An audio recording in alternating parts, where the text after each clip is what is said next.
the thing that got lost in that conversation about traditional versus progressive for so many years was the fact that those early cats, Monroe, Scruggs, these are the ultimate innovators. Absolutely. These guys created something out of nothing. And especially Earl. I mean, Monroe, of course, hailed as the father of bluegrass music, and he was sort of the guy who brought these different styles together, blues and the fiddle music and country. But Earl, as far as musicians go, I did a whole intro about this a few seasons ago. I can't think of anyone who there was less precedent for what they did. Like there are a few players who preceded Earl and were playing with picks and were maybe playing with three fingers, but his style was so refined, like right out of the gate. And he had this like perfect blueprint for how to bring bluegrass music to life on the 5-string banjo. And there's so few musicians who occupy that kind of territory. Yeah, I agree with you. I mean, Earl, I asked Earl, he played with a guy named Lost John Miller before he played with Monroe, played with him maybe for 6 months out of Knoxville, Tennessee. And I said, what was your style back there with him? He said, I was basically the same as it was when I was with Monroe.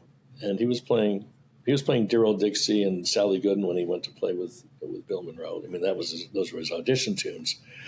So, yeah, I mean, but going back to Monroe for a second, Monroe was experimenting. He didn't have a banjo in the band when he did his first Bluegrass Boys recordings for RCA, I think in 1940 in Atlanta. And of course, because of World War II, there were no recordings going on for a few years.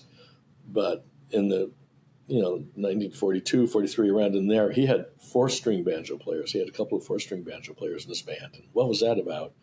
And then in 44, he had Sally Ann Forrester, whose real name is Wilhelmina, and they called her Billy. But you can't have two Bills in the band, so he called her, I'm going to call you Sally Ann. Sam Bush told me that story. He met her at a party one time, and she told him that story. But anyway, she was an accordion player.